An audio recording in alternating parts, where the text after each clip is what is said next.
What's going on, guys? My name is David Tomic and welcome back to the channel. If you're a regular here, you've probably noticed my background has changed.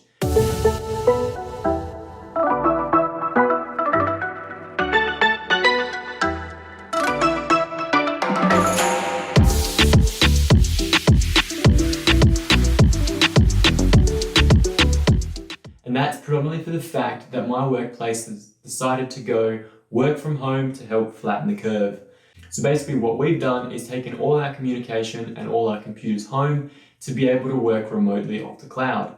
Now, for most people, that's a pretty simple step, but for others, meetings are quite important, and that's one of the predominant reasons where this video has come from today. What we're going to be looking at is 3 different video platforms to help you guys continue running your business and communicating with your loved ones during this COVID-19 pandemic.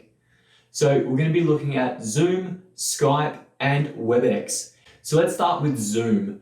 Zoom is one of the up-and-comers in this space. It's been around for a couple years now, and it is definitely one of the easiest platforms from all 3 to use. If you're being invited into a Zoom meeting, you can access that meeting from absolutely any device, including an old school telephone. So if somebody sends you a series of numbers to type in to your keypad, you can easily connect to a conference call if all you have access to is a telephone device.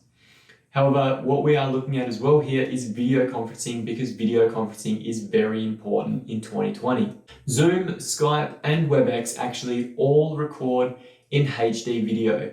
Now you might be thinking, well, we're already at the 4K video and the S20 Ultra records in 8K, so why aren't we actually recording in 4K and streaming in 4K? Now, the reason I haven't picked any video conferencing platforms that stream above HD is because the more people that work from home, the more stress we have on our internet and on our bandwidth.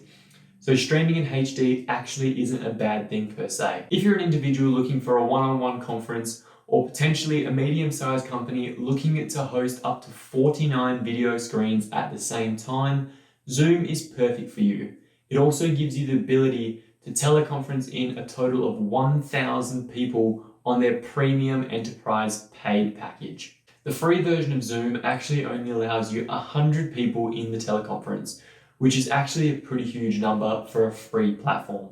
If you're looking to run webinars, training sessions, classroom education style videos, or anything of those sorts, Zoom is the perfect platform here. It allows virtual hand raising of all your participants, so you can easily find out who needs to say something and when. It also gives you a whole bunch of analytical data afterwards that you can review if you want to. Another great feature here is it has interactive polls and questions and answers. So if you're hosting a webinar, for example, or a class, you can easily post a Q&A and get a whole bunch of feedback very quickly and very effectively to move forward with that webinar. If you want to keep a record of the teleconference or video conference, you can easily record and save straight to your hard drive or to the cloud if you want to. You can also share your screen directly with individuals if you need them to see something on your screen. One of the downsides of Zoom is you can only host a 40-minute video conference with the free version. You can host up to 24 hours if you're willing to pay $20.99 Australian per month for the professional version. One thing I almost forgot with Zoom is the simple fact that if you're an e-commerce entrepreneur and you want to start selling some classes or some webinars or some sort of information on a regular basis, you can set up a registration fee with Zoom. So you can invite a whole bunch of people to come and watch this webinar or seminar that you're hosting, and for example, charge them a $5 registration fee.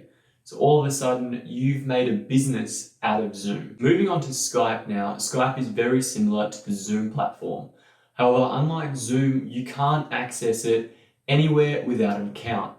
If you want to use Skype, you do need the app installed or a user somehow in some way, shape or form. This limits you to being somewhat technologically savvy to be able to create a Skype account and set something up and then invite somebody into a chat. It is a little bit of a complex process and it isn't as easy as Zoom. So that's definitely a drawdown for Skype. You can have up to 50 people on a teleconference or a video conference on Skype, which is a little bit less than Zoom, but it does give you the same abilities of recording your screen, sharing your screen, questions and answers, and a couple polls here and there. One of the added benefits of Skype is privacy. Along with having encrypted conversations, which all of them have as standard, it also gives you the ability to blur out the background. So if you're sitting at home with your kids running around in the background, or if your environment is a little bit less professional than you'd like it to be, you can easily blur out the background to make sure nobody sees what's going on. And I think the best feature that Skype has is a real-time live translator. So if I was here speaking to you in a completely different language, you could have little text lines at the bottom of your screen directly translating it to you in real time. So if you, for example, had a cousin in Germany that you wanted to wish a happy birthday, you could use Skype to communicate with them very effectively and very quickly. Skype does also have Skype Business, which is now called Microsoft Teams, but I'm not going to dive into that too much because it isn't cross-compatible across all platforms, and you really want to be able to use something. It doesn't matter who you're talking to, if they're on an iPhone, an Android, an old smartphone, a tablet, whatever, you want to be able to use that software. Moving on to Webex, and if you haven't heard of Webex before, that's okay, because Webex is targeted at your premium enterprises with millions of dollars to spend on this sort of stuff. But that doesn't mean everybody can't use it. So Webex can host up to 100,000 people on the same teleconference at any given time. That's more people than I know in this world, and probably more people that I've actually met throughout my whole lifetime face to face and had a conversation with. That 100,000 people is limited to 25 videos on a screen, which is again more than enough for most people.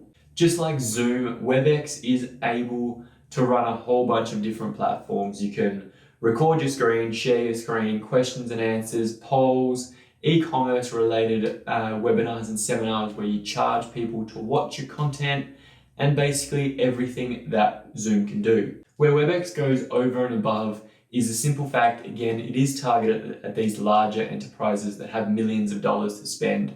So it hosts its own products and platforms that you can purchase later on down the track if you want. So if you wanted a whiteboard dedicated to drawing and sharing live during a webinar, then you can buy a Webex whiteboard and share that directly. It's a physical whiteboard. It's something tangible that you can use during these seminars. They also produce their own video screens, video cameras, and microphones to make your meeting rooms that little bit more special and a little bit more professional. So to recap, I think Zoom is probably the best for all users who are just looking to start a video conference. Skype is probably for more your medium-sized business that wants to limit it to individuals within their company and just use it as a platform to chat, basically. You can do absolutely everything you can do on Skype and that you can do on Zoom. So if you're already set up on Skype, just stay on Skype. There isn't too many added benefits in Zoom for anybody up to 100 participants in that conversation. And finally, Webex, I think, is for the top dogs out there, the guys that have millions of dollars to throw at this and really invest heavily into it. If this is something you're doing on a regular basis and it isn't just because of the COVID-19 pandemic, then I think Webex is something to actually look into and invest your money into. That's all from me today, guys. I hope you enjoyed this special edition brought on by the COVID-19 pandemic. If you did and want more tech reviews of all sorts of different tech products, from mobile phones to laptops to everything in between, make sure you smash that subscribe button 2020 style. And as always, I'll see you next Monday.